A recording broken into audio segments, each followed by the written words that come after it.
Okay, good. Thank you. Necklace, whatever. Yeah. Thank you.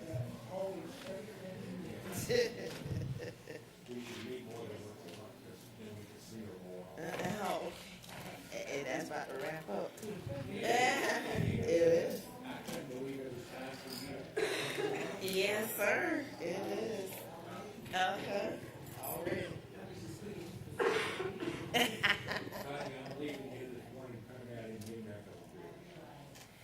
She is on. Okay.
We'll try to get you out of here.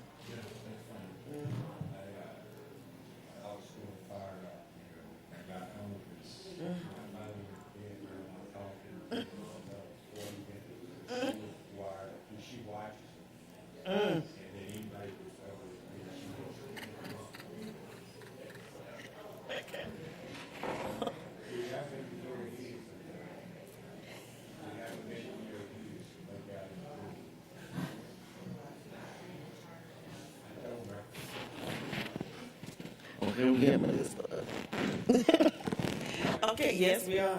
Okay, good morning, everyone. Morning. We will begin our June 23rd Audit Committee meeting at 8:04 a.m. We do have one member over the phone, Ms. Elaine Campbell, and we'll go ahead and get started. You've received the agenda. Are there any necessary changes or corrections? If not, I'll entertain a motion to adopt the agenda as printed. I move to adopt the agenda as printed. Deion Hoskins-Brown. Can I get a second? Ms. Campbell, I'm gonna need your help this morning. Can you hear me, Ms. Elaine? She might be muted. She's on the phone.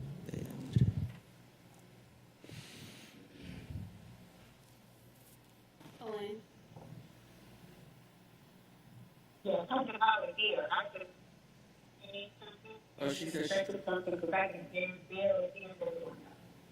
okay. She says she can barely hear. Barely hear, okay. I don't even know if I speak up. Okay, thank you. It's been properly moved and seconded. All those in favor say aye. Aye. Any opposed? Aye. Any opposed, same sign. Motion carries. You received minutes from the March 24th meeting, as well as you received minutes from our electronic voting. That's the second sheet. When we did not have a full quorum, and it's the second sheet that should be blue. If there are no changes, I'll start with March 24th. Entertain and adopt the minutes. Deion Hoskins-Brown, I move to adopt the minutes dated March 24, 2022. My apologies, that should have been approved, yes. Okay, a second? All right, it's been properly moved and seconded. All those in favor say aye. Aye. Any opposed? Same sign. Motion carries. We also, this is the ratification of those electronic votes on the from the March 24th. So you had those, and that I will consider that approved based upon that one motion. Okay. All right, up next, we have the East Blocks audit for Savannah High School Stadium. Good morning, everyone. Good morning. We completed the East Blocks audit for the Savannah High School Stadium project, and the project actually consisted of 17 vendors. And for this audit, we selected a judgmental sample of 7 vendors, which included the design professional, the construction contractor, the artificial turf contractor, the video scoreboard vendor, the track equipment vendor, and also 2 technology vendors. We completed our audit work between March and June of this year. And if you look down on page 3 for the background, you will see that this beautiful stadium features a 2,000 seats with an LED video scoreboard, an artificial turf field, and synthetic surface running track. The district actually has full access and control over the athletic facility. However, final completion of the project was not achieved by the construction contractor at the conclusion of our audit due to outstanding punch list items and the required closeout documents.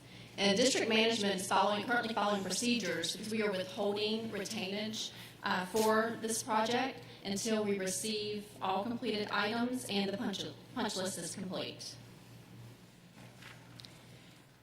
If you turn over to page 4, we'll start with our observations. We had 2 observations for this audit. The first observation is for receiving procedures of goods and services. Receipt of goods and services were not followed as defined in the purchasing manual and the Munis training guide. The Capital Projects Department follows the receiving procedures documented in the district's purchasing manual, and this includes signing and dating the packing list and any other relevant information and uploading that information into Munis. During our review, we did find 2 issues with track equipment and technology equipment. The first one for track equipment, we could not find any documentation that was on file to support the receipt of track equipment as required by district's purchasing manual. Now, we did talk to Capital Projects, and they do receive that track equipment. A project manager is either on site verifying that, or they reach out to maintenance and operations, and they go through that process. But we have to make sure that we have a packing list or other supporting documentation to verify that, and we did not have that uploaded into the system. For the technology equipment, the receipt documentation for this equipment was not uploaded into Munis, and with this, we have the technology department that assisted with receiving the technology equipment. So we did have documentation on file in a separate system because technology actually tracks whenever they help with receiving information. But Capital Projects is becoming more involved with ordering and receiving technology equipment, so we need to make sure that we are following those same procedures with signing and dating and uploading all the information into the system. The second observation is for construction change order process and requirements. Construction change orders were not adequately supported and did not comply with contract requirements. So this audit, we actually reviewed all vendor change orders. This is a lump sum contract. And when you have a lump sum contract, some of the other contracts, I'm able to go in and look at detailed payment applications where we have supporting documentation. And with lump sum contracts, you may not have all the pay applications with invoices, etc. So change orders are a significant risk when it comes to lump sum contracts. So we reviewed all change orders, and we did find some exceptions for the construction contractor. And as you can see, starting at the bottom of page 5, we included a table for the change order exceptions that were identified. We found 7 change orders that had a payment and performance rate that exceeded the 2% percentage rate established in the contract. 4 change orders did not have documentation to support labor costs and other expenses. 1 contractor's markup percentage rate on the subcontractor work exceeded the 7.5% markup percentage rate established in the contract. 1 change order included a subcontractor bond premium of 1%, which is not allowed per the contract. And the contractor's notification to the surety company and the surety's agreement to update bond coverage for change orders were not documented as required. Now, at the bottom of going into page 6, below the table, we wanted to make sure that we included the contract requirements. And for the breakdown of expenditures, it is required for the contractors to submit an itemized breakdown for the quantities and prices, and also include a declaration statement. The district management does require for the contractor to submit a unit breakdown report. However, the unit breakdown report was not documented for all change orders, and also the declaration statement, which states that the costs shown within each change order do not exceed current costs, or like services or materials, was not actually documented on that itemized report. So it's important to make sure that we have the itemized report with that declaration statement as well. Another section of the contract was giving details for the actual lump sum change order. It states the change order cost is determined by mutual agreement as a lump sum amount changing the contract sum allowed for completion of the work. It goes on to say, again, that it's substantiated by the itemized documentation, and also that it includes an amount allowed for the contractor's overhead and profit. The contractor is also required to submit a wage and equipment wage rate schedule. It's a tongue twister. Prior to the commencement of any work on the site. The labor and equipment costs for each change order must follow the established rates documented in the rate schedule. We did not have that rate schedule on file, so when we were going through the change orders, we were not able to verify the labor costs for each change order. The contract further states that we may require documentation for certified payroll records, equipment, daily records, certified measurements, and transportation records. And for the purpose of this audit, we were not able to, the change orders do not have a lot of that detailed information. So district management actually reached out to the contractor to submit that documentation, and at the conclusion of our audit at the beginning of this month, they did not submit that documentation for us to be able to verify the information. Again, we thought it was important to include in here, as I said before, change orders can be a significant risk in a construction project, especially for lump sum change orders. Whenever you have that in there again, because it is going back, yes, it is determined by mutual agreement to ensure that we have reasonable costs, but it's also very important that we're going in and we're checking to ensure that we are still following our contract requirements that's stated. We did have district management follow-up after our audit concluded. District management received actual invoices for the contested charges from the contractor. The contractor failed to provide adequate itemized costs assigned specifically to this lump sum change order. District management has reduced the charges that could not be adequately supported for a specific change order, and there will be a $4,042 deductive change order. And again, at the beginning, in the background, as you see, we had a retainage amount that we're still withholding because the project has not been finalized, so that will come off of that amount and reduce the amount that goes to the contractor as well. We have, in front of you, you should have a management action plan that has the recommendations for both of the observations. And we had 2 recommendations for the receiving procedures of goods and services. And management is in agreement with our recommendations. And again, as you can see, we have where they are following procedures for receiving that equipment, as well as retraining the project managers. You know, project managers, they are multitasking. You know, we have a lot of projects on file, and I know we have a lot of equipment coming in, but just in ensuring that we are signing and dating, because we want to make sure if we have equipment coming in and, you know, there could be something, we might be missing something. So to show that we actually verify that, signing and dating and uploading that documentation into the system. The second observation for the construction change order processing requirements, we had 3 recommendations. First is complete a contract review to ensure it includes appropriate language defining the terms of a lump sum change order. The review should also include allowable and unallowable costs. And as you can see, Management action plan includes that there will be a contract review of terms for change orders for the design, bid, build, general contractor's contract will be made by management staff. This review will focus on providing clarity to the contractor of what needs to be submitted for change order approval.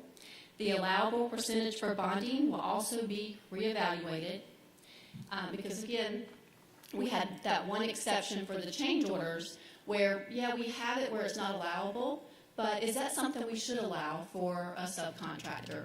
Or looking at the percentage rates, are we still in line with those percentage rates? So this contract review will give us that, information. Do we need to update any of that language in there? And then all requested contract revisions and updates will be submitted to the board attorney for approval. The second recommendation was to make sure if we have established contract rates for bonds and overhead and markup, making sure that those are not exceeded. So management actually has now a change control board that has been initiated, and as part of the change order approval process, this board will review the contractor markups to ensure they do not exceed the contract allowable rates. And the third recommendation is district management should ensure that contractors provide adequate documentation for all change orders. Contractors under a lump sum contract should include a breakdown of labor costs with hourly rates, rental rates, and other expenses when submitting cost estimates on change order proposals. And this supporting documentation will also assist management during their analysis of the change order proposal. And again, we have that the change control board that will make sure that we have all change orders adequately supported whenever they are reviewing any proposals going forward. Okay, that concludes our audit report, and I would also like to thank Mr. Hudinga as well as the capital projects team for their assistance with this audit. Do I have any questions? Yes, thank you for this report. I'm curious about the change control board. So we get a quarterly change order report.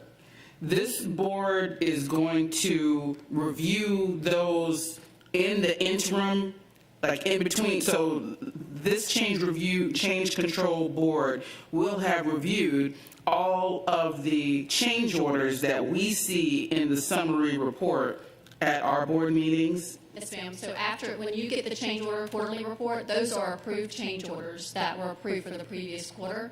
So when they come to you, the change control board have already met and reviewed all documentation before the change order is actually approved. So it's an ongoing process. And I'm not sure, how often does the change control board meet? As needed. So as the change orders are coming in, they make sure that they meet to approve those before, so it can go through that approval process, and then once you see it, that's after it's been approved. Okay, that's very helpful because that's not how I perceived it. I thought it was going to be kind of a post-action review, but it's actually an authorizing step. So there's a request for the change order either by us as owner or by the person's doing it for whatever reason.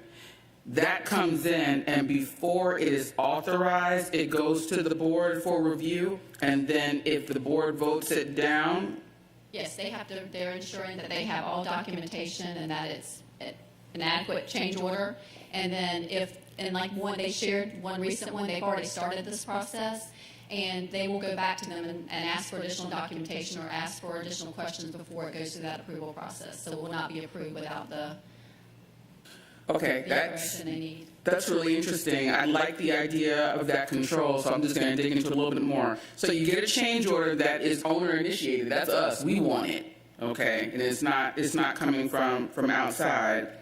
The change, it seems like it would be awkward for that CCB to decline something that district leadership is asking for, but they're not declining the action as much as they are assessing that the action is compliant with the contract and all regulations. Exactly, and Bill might be able to, Mr. Huddigan might be able to speak more on this, but I will tell you, for example, when the change order comes in, you have all these different costs. Mm-hmm. You have transportation costs, for example. We had one that had a cell phone cost. is that something that we need to be including with these change orders? So looking at all costs of it. And Mr. Hudingo will go into more detail on what the board actually does. Thank you, I appreciate it. I'm satisfied, but I'm happy to hear what Mr. Hudinga has to say. Yes, thank you. We have a lot of project managers, and as you go through projects, the project managers work with the contractors and change orders come about. And within our approval process within eBuilder, the project manager is the one that approves the change order, and then it goes on further up the chain as far as through Mr. Bozeman and then to the district for final approval. The Control Change Board has been set up as a body. There's 3 of us who meet, and we review every change that's going to be coming out of these projects. And we look at, number 1, is it a fair change order? Number 2, are all of the costs that are being asked for, are they contractual? We want to be sure that we have compliance with the contract. And then, and we make sure that all the backup is there.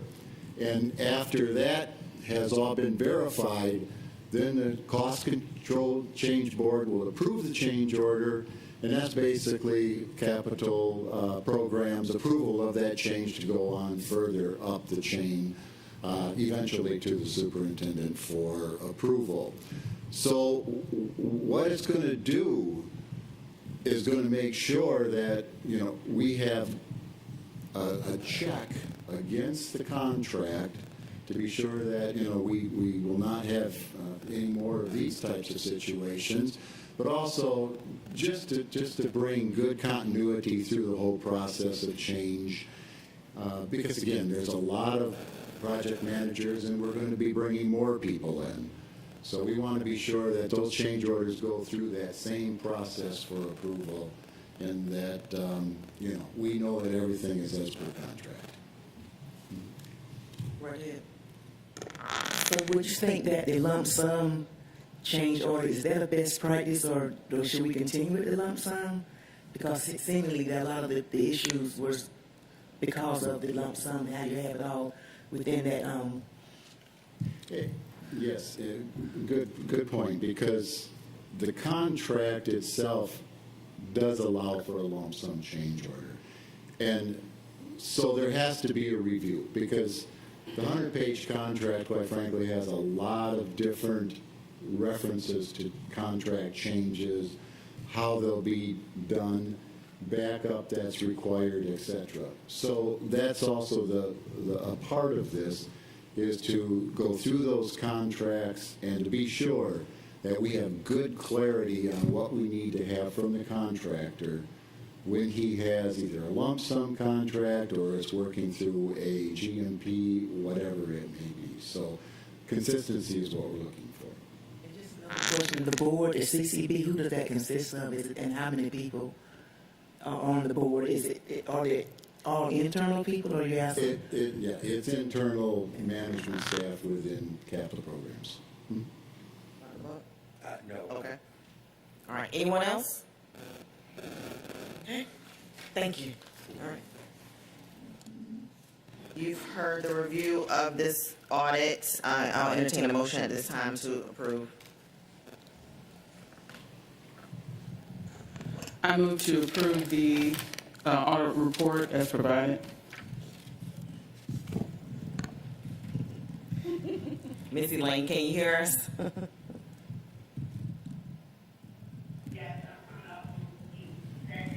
Okay. Thank you. It's been properly moved and seconded. All those in favor, say aye. Aye. Any opposed, same sign. Motion carries. We'll move on to our next audit report, the Student Activity Fund External Audit. Leah? Thank you. In front of you, you will have the Student Activity Fund External Audit Review, not Internal Audit, External Audit Review. Now, these are different. We received one, I believe, last year like this as well. This is an audit that is agreed upon procedures due to the accounting structure of how the finances of student activity funds are supposed to be accounted for due to a recent GASB change rule. We now have that within our district financials moving forward.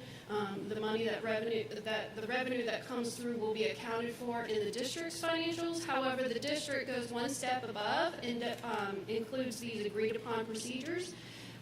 And so I just wanted to clarify that, but Teresa's going to speak on the report. So Teresa Seeley.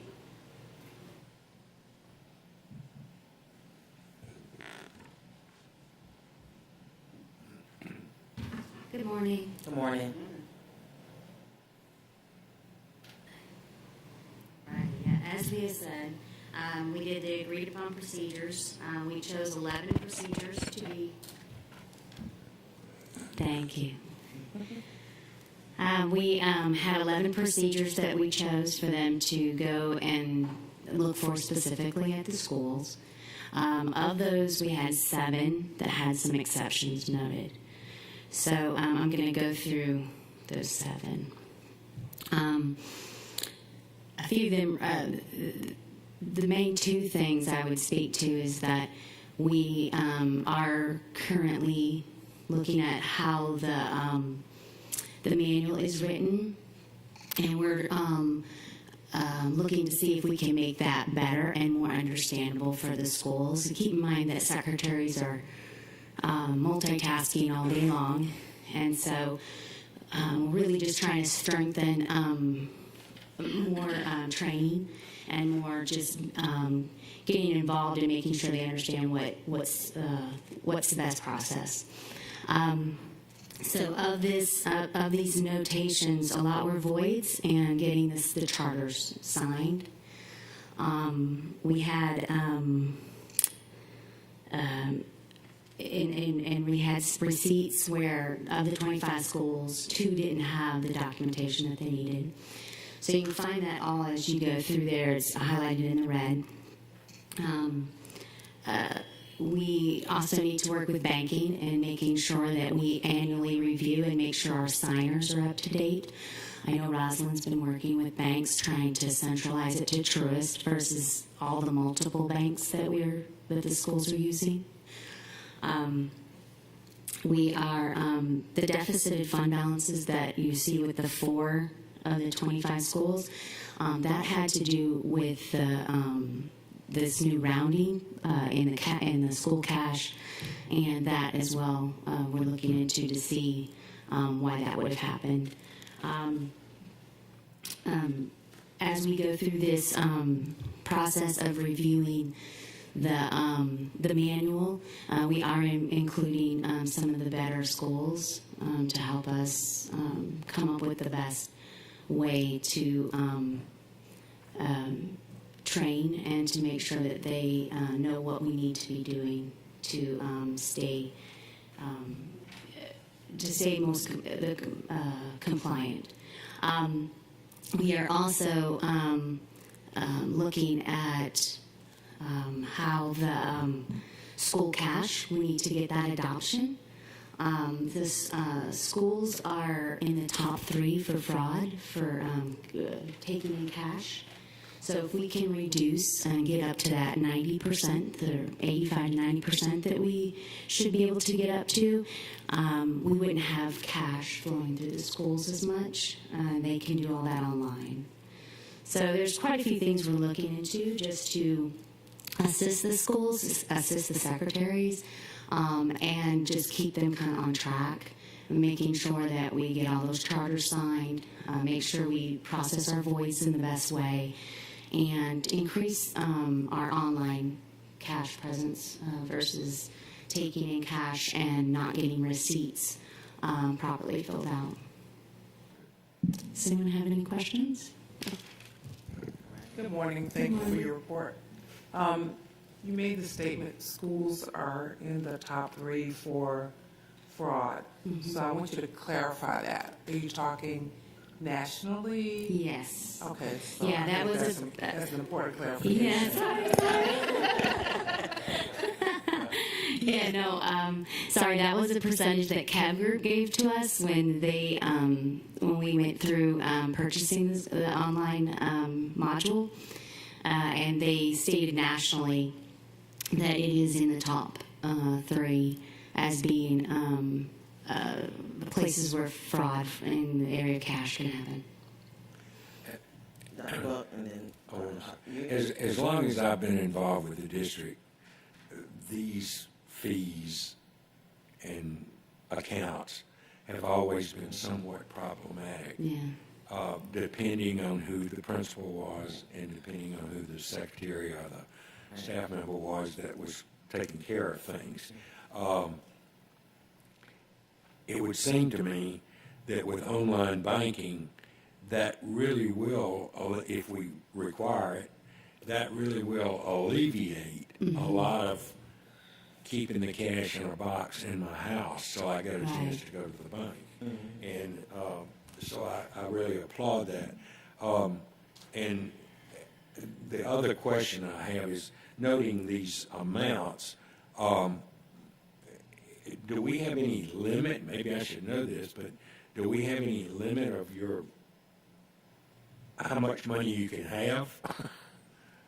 I don't believe I've seen a limit, but the fact that GASB now has us put it on our district financials, they want to be able to see that, so I think they can create those limits. I guess I was asking the question because I have, until recently, been a executive director for an organization that was 15 states, and when I look at these amounts that some of the schools have, it seems like an awful lot. Yeah, and it's going to increase with the responsible stadiums. for. Yes, and it's going to increase with the stadiums. That's why we're digging into the manual, because we have concessions that I think really hasn't been dug into yet, and how it needs to be properly ran. Inventory, I think there's an area there we could get better at, making sure that we're accounting for the inventory that's being purchased with those funds. So I believe that there's a lot that, and that might be, the reason we have a GASB ruling is that we need to be able to find what we need to make better. Well, I remember back around 2006 when, one person paid their house payment with. Oh yeah, we would not want that. Right, no, and that, we can't look at this enough as far as I'm concerned, because what you're asking in many cases is for parents and non-employees to be handling money Right. that is indeed responsible to us and for us, and we need to make certain, continue to work on it to make it as good as it can be, so, Yeah, I agree. thank you. Thank you for your report. I have 2 comments and a question.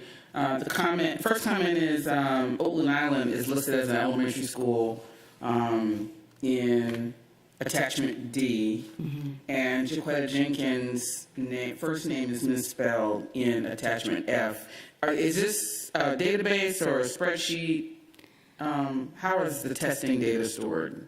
So I guess I have 2 questions. My guess, what's in here actually came from Alden and Jenkins and probably their working papers. Okay, so the only reason I bring that up is not to be nitpicky, but if someone wanted to do a query to see where did Jenkins occur as a signer and they put her name in properly, they would find nothing when actually she was a signer on some items. The question I have is, we have a school that has a several $1,000s of negative balance at the end of the year. What happens to that? Does it just go away? And if it does, can I transfer some of my bills to the place that goes away to?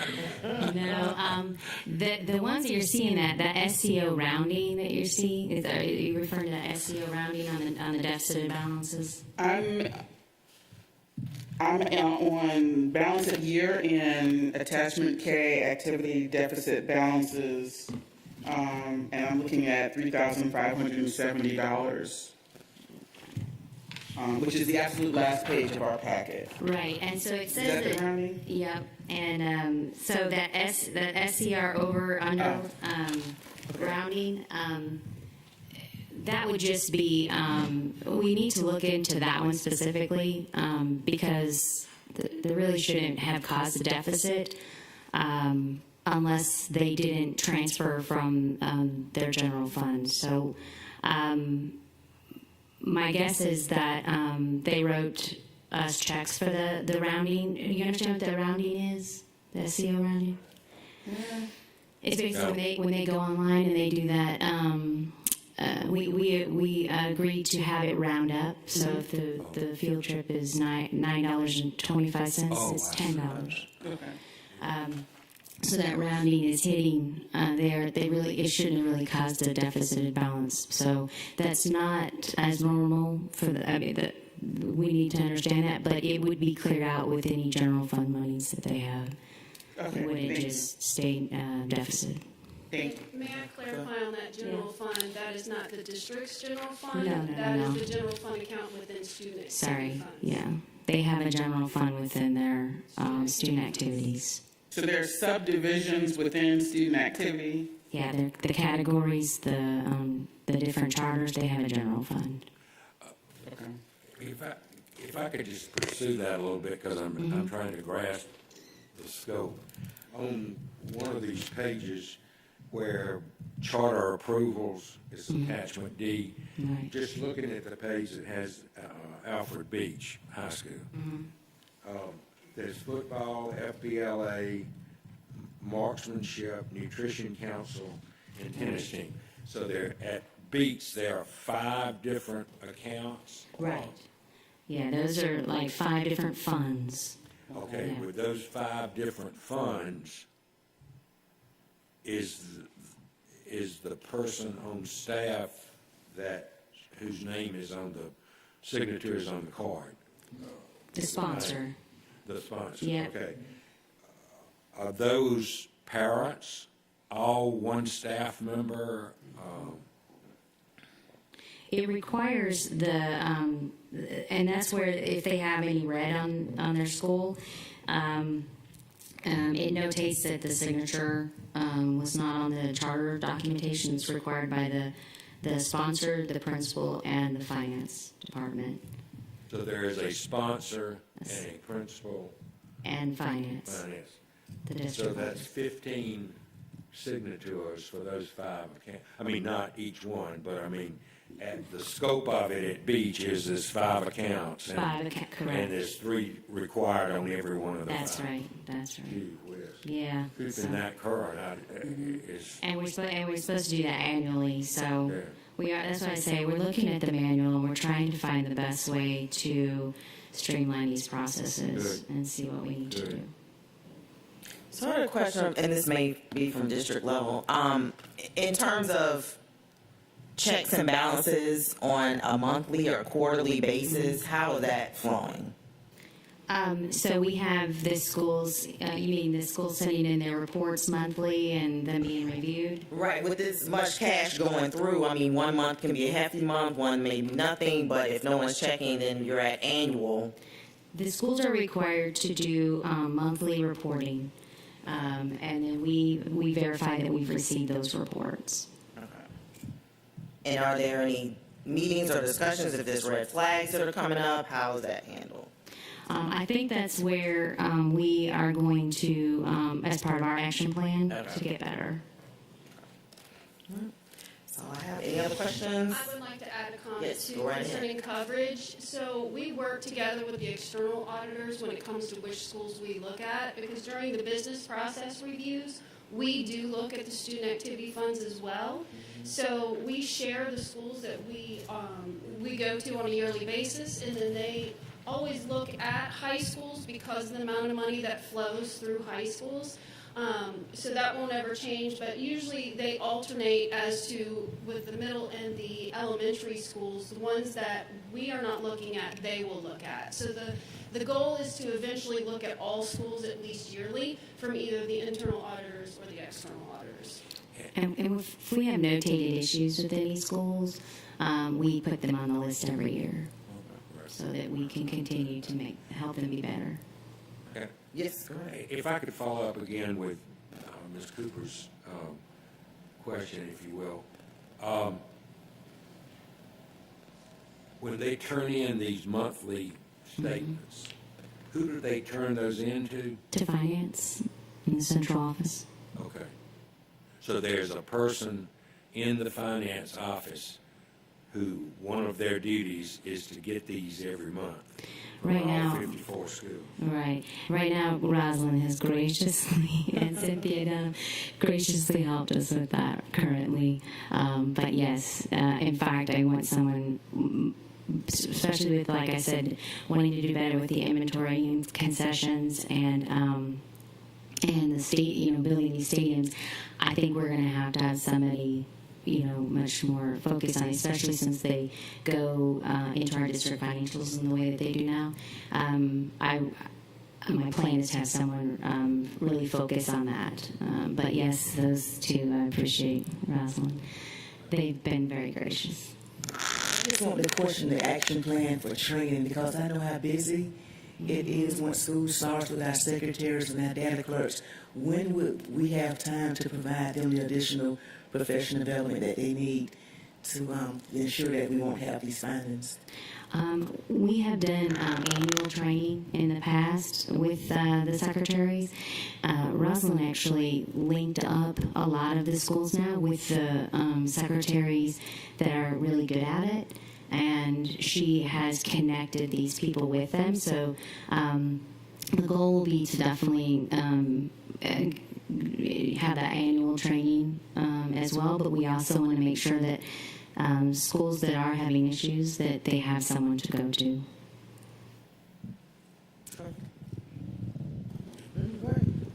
If you go back in the history of these reports, you'll find that we have made some changes. And I'll go back to my time as a principal. As a principal, you're required to have the training with your sponsors as well as your secretaries. Right. So while we train secretaries, we do recognize the wide scope of their job, but it is also the school leader's responsibility to ensure that any sponsor of any organization completes the required training. And in the course of a year, if there's a change in sponsor, which there very often is for various reasons, then that new sponsor must then also complete that training during the year. So it's not like it happens in August and then it doesn't happen again. As well, schools are responsible for working along with finance to ensure that their monthly reports are not only submitted, but they're also accurate. Right.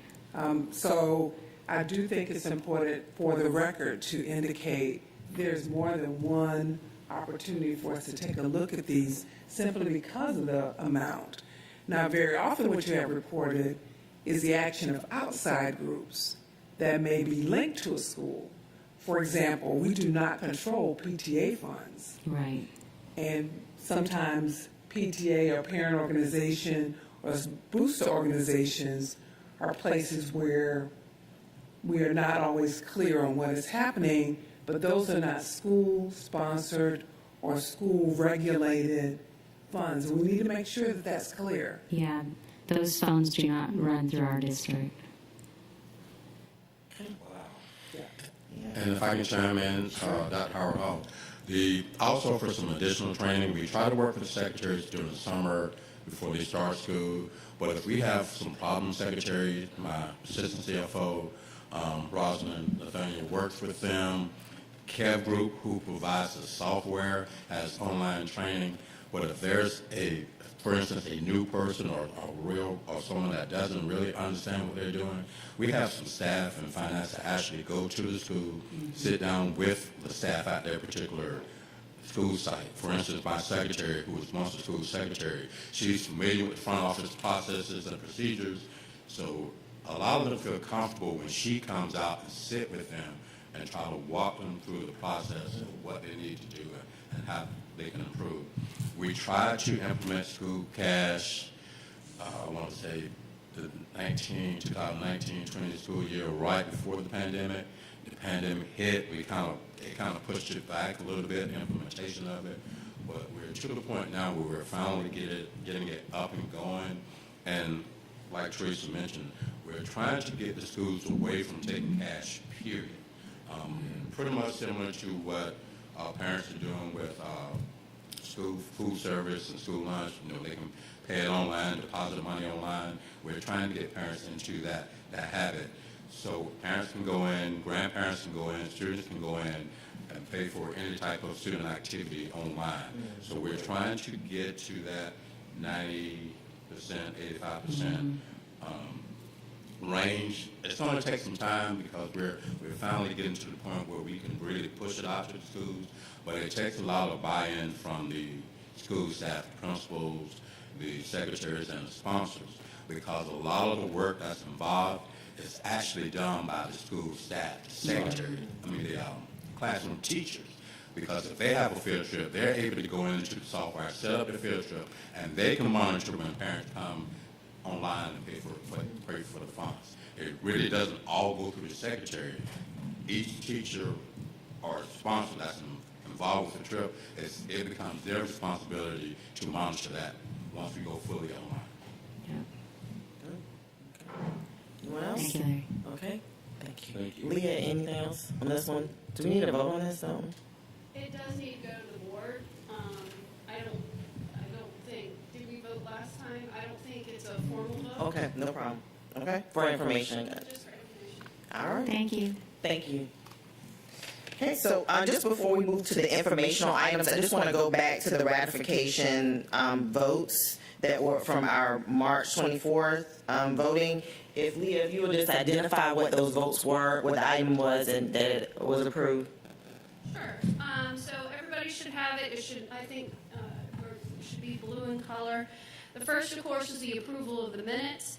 The second one was the audit committee charter. That's the yearly review that we conduct, and there was a change in that reference to if the board president is not available for the quorum vote, then any of the board officers could step up in that place.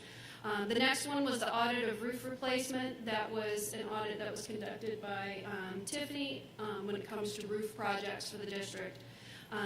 Again, going back to external auditors, this is the ACFR and the single audit. That is our district financial audits that goes through here, and it is required by the audit committee charter that we approve those and move forward.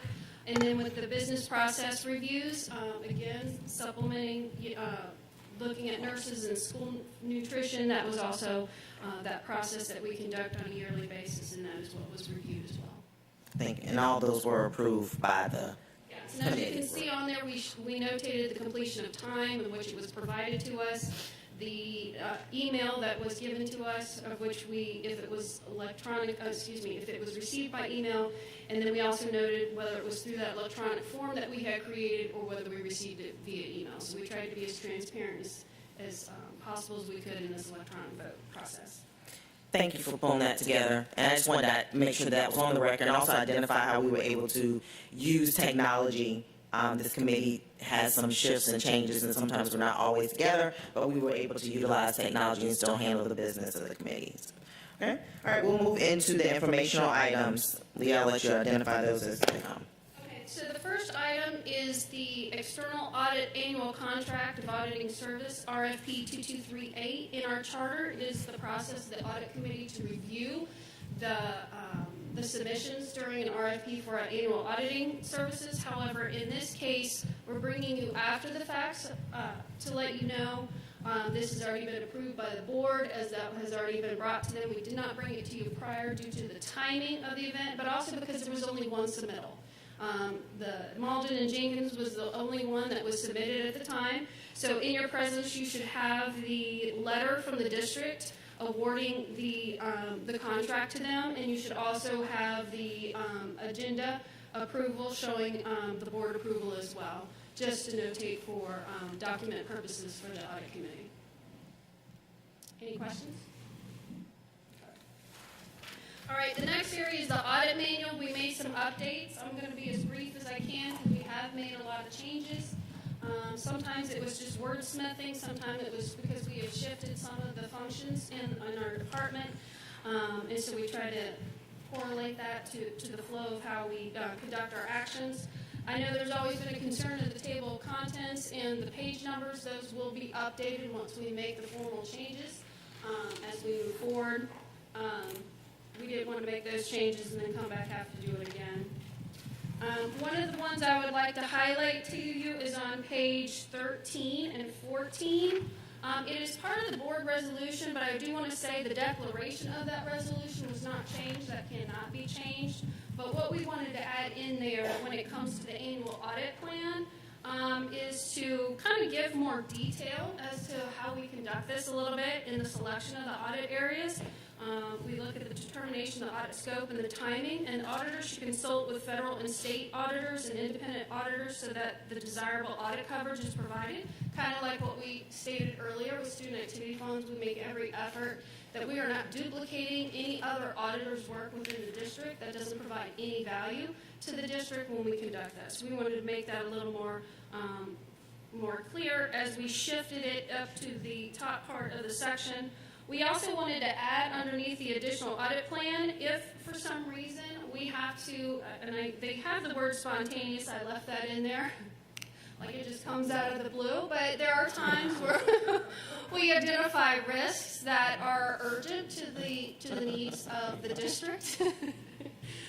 So we can initiate that at any time, but we cannot go unnoticed when that happens. So we wanted to add, so we can make that relationship between the audit committee charter, the president, the board president, and the superintendent. So we added the audit committee chairperson as well, so that all three of you are aware of that process.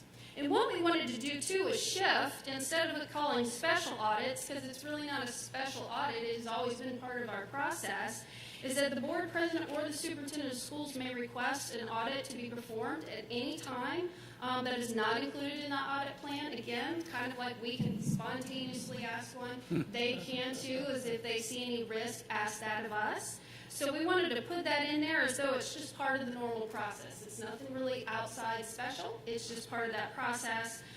So we're going to add that in there as well. And I noticed we did not remove the word special, so we're going to update that as well. Any questions on those changes? Okay.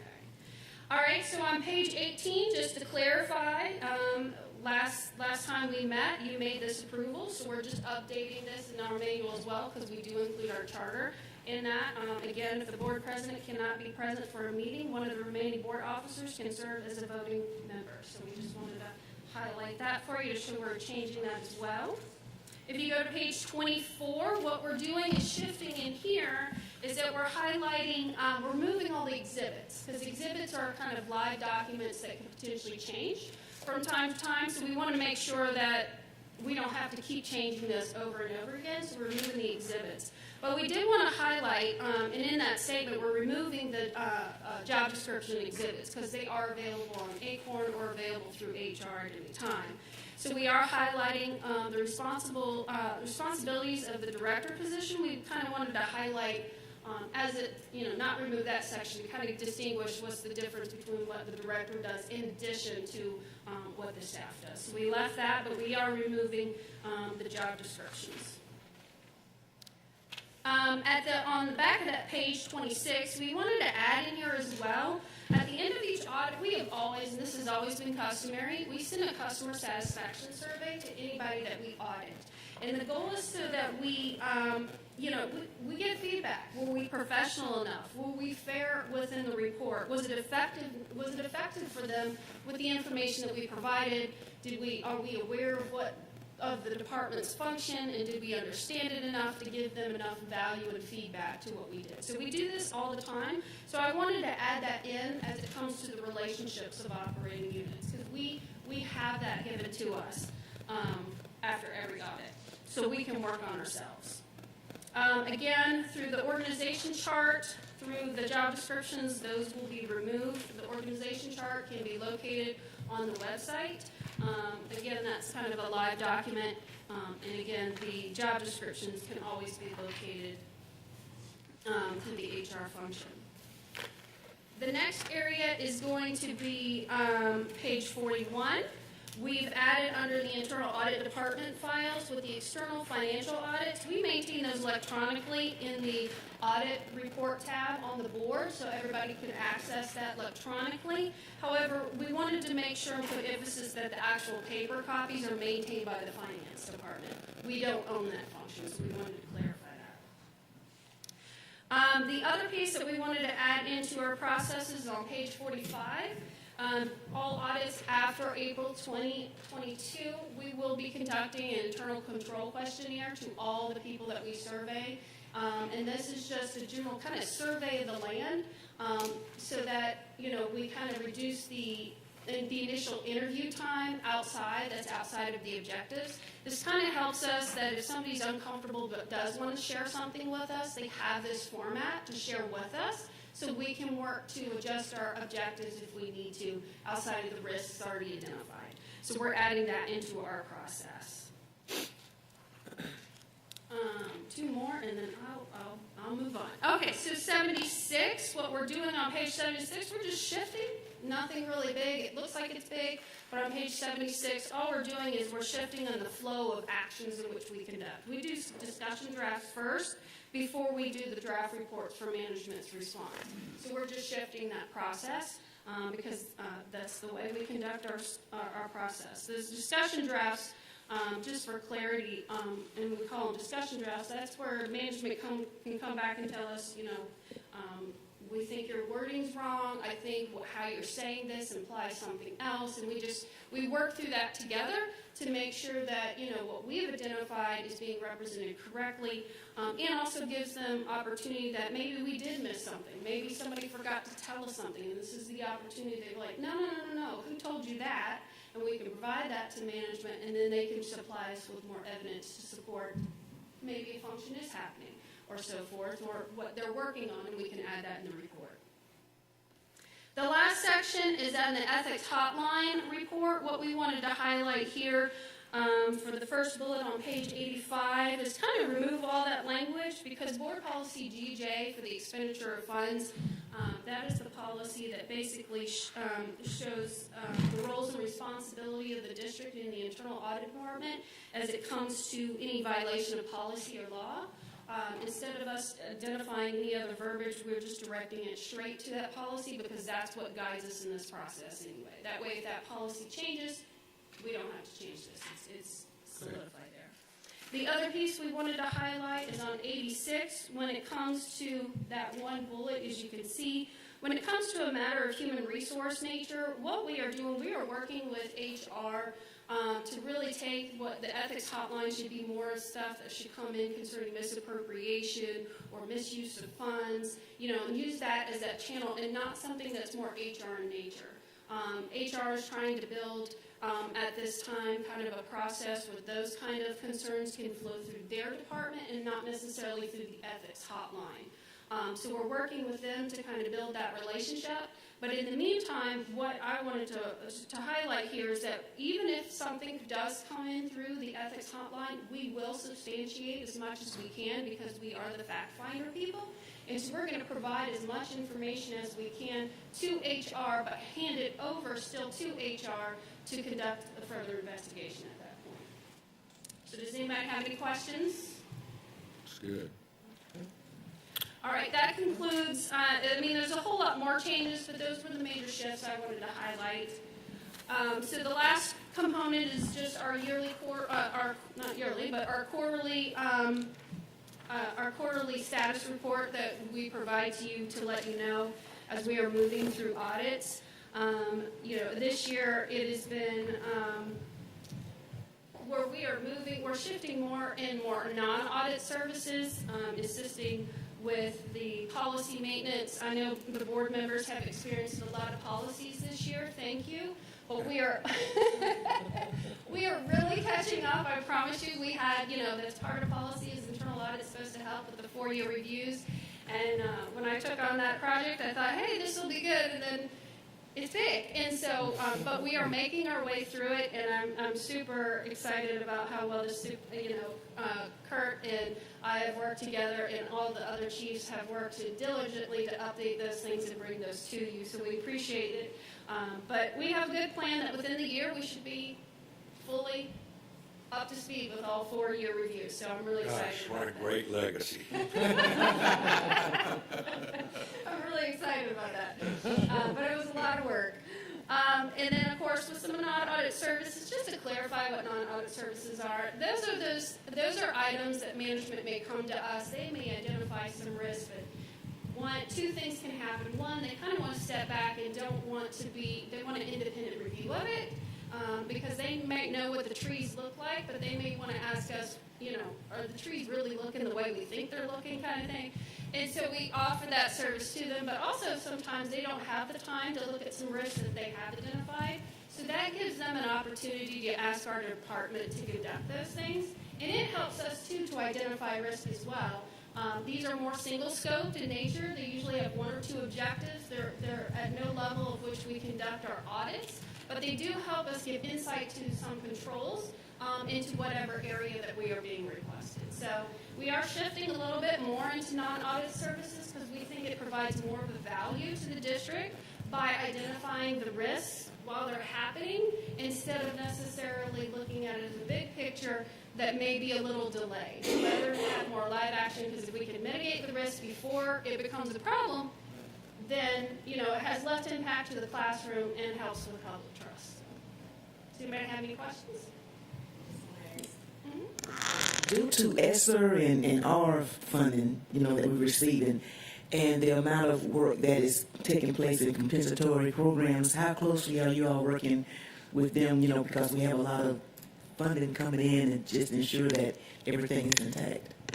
I know finance is doing their own, we've had discussions with finance, and they are having an extensive kind of review process themselves as those come in, but we have not been asked specifically at this time to look at those in that area. I will have to tell you, there's a lot of training out there, and I've been taking that training as to what to look for these type of funds. But yes, I'm pretty comfortable at this point that finance are doing their due diligence to identify those risks and to monitor that as well. And I agree. Unlike other grants that we receive, federal grants, before we can get approval to spend anything, the state pretty much approves it. So they pretty much audit the process, audit what we purchased before we purchase it. And when everything is said and done, then they're going to come back, the federal government will come back and do their own audits, along with their external audits, but there are going to be some federal audits too. But because this new ESSER is different than anything else we've ever had, they pretty much approve everything on the front end. Thank you for the status report. I had some questions about the amount of time that was scheduled to perform a task versus what was completed. And I think you're still refining what the non-auditable areas, how much time that's going to take. So there's variability. Prep and support for this meeting is more than twice as much time than was anticipated, but the other administrative duties are about half of what was anticipated, at least after the first quarter. But my questions are more about the shift in the business process reviews and the purchasing processes. So in the purchasing processes, we didn't have an estimation until quarter 3, and rather than taking 45 days, it took 2, and then the business process reviews, it took less than half the time anticipated in quarter 1, but it took 17 unscheduled days in quarter 3. So my question is, in the auditable units, are we seeing more efficiencies in completing the tasks? In that, and is that an explanation for the decreased time? Are we shifting things forward, like in the business process reviews? We didn't use 84 days, we used 32, but we used 17 later on. So is that a case of like when we used to approve the schedule that you would tell us, well, we're not on track, well, not approve the schedule, but when you would give us a status report and say, you know what, we haven't done that now, we're shifting that forward because there's some other things we need to do. So are we having more efficiencies, and is that why some of these things are taking less time? And what I really want to know in that is, are we completing all of the anticipated tasks in this? Because I'd hate to see an area where we took less time and then we have something that, bites us on the hand later on that didn't get done in that decreased period. Does that question make sense? 100%, and I appreciate you asking that question. For one, business process reviews. Well, before we even start that, we are still one person down in the department, so that is affecting our efficiency for the year. But on top of that, with the business process reviews, because we allowed principals to tell us, hey, I don't want you to come in this year because of COVID, it did shift those schools from last year into this year. So what was supposed to be done in the early quarter, because of the amount that we had, we couldn't even bring that report to you until March. And usually we bring that in like November. So the time of going out to those schools, getting that done, that did delay us. And so that's where you see that. So with the purchasing and timekeeping in those relationships, purchasing is not, and we were going to present this in the quarter 4, and I'll probably state this again in August when I bring you the audit plan as well as the conclusion of this past year. The purchasing processes we could not get to this year. That is not one that, again, because of, we do not have that extra person right now. We could not complete that audit. But I will say, in this new risk assessment survey that we did send out, we did not receive the amount of concerns with the purchasing process as we've done in any of the previous years I've conducted that survey. I really think the implementation of Munis has greatly changed that. And so I do want to give kudos to that process of Munis when it comes to there's still some learning curves, as we see in some business process reviews. You saw that they weren't uploading the documents in Munis like they should have been, but overall, and so we're comfortable that we're not getting to that one. To highlight timekeeping, just to give you a precursor, we haven't touched on that one either in speaking with payroll because of the new section of Munis touching payroll as well as HR. They thought it would be more beneficial to them if we move it into next year at the end of next year, because that will give them, July 1st is when it goes live, and that'll give close to a full year's activity of the controls that should be working properly or not properly, and by us going in at that time, that will give them insight as to what they have implemented. Is it working? Is it not working? And what they can work on. So we've shifted that. As to the non-audit service piece, we've had a lot more ethics concerns come in this year than we've had in many previous years. And some of these ethics are requiring more in-depth looking into than previous years as well. So that has really taken up a lot of time as well, I will have to say. So you will see that in the reflection moving forward in the fourth quarter. Okay. Does that assist? Yeah. Okay. Yes, it does. Thank you very much. All right, no further questions. What's the date of our next meeting, Alina? The next meeting is in August. Right. If you don't have it, that's fine. It just, we use it went on the bottom agenda. Okay, sorry about that. No problem. And Dr. Buck has. I just wanted to make a quick announcement because for several reasons, excuse me, one of my duties is to appoint the members of this committee. We have several openings, and for committee members that are here now, those on the phone, board members that are here, we do have openings. If you in the next week, and I will ask Leah to send this out to everyone, if you will give me names of people that you suggest, and these are community people. These are not additional board members or staff members. These are community leaders that you think would add much value to the role as a board member here, a board on internal audit.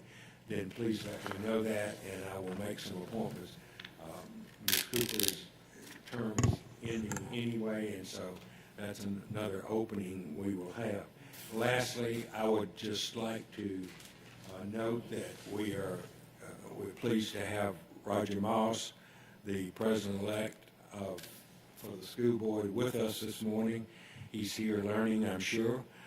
He was with us last evening, and for you staff members, I hope you'll welcome him as he becomes part of this valuable team. So, welcome, sir. Okay. No further questions, concerns?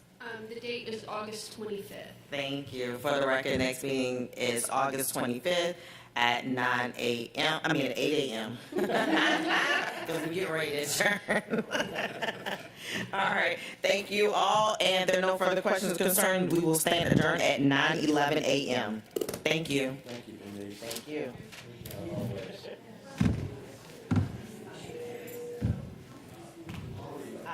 Yes, it's our evening. Yes. I'm not necessarily. Yes, I am. All right, I will re-forward you that email on that one person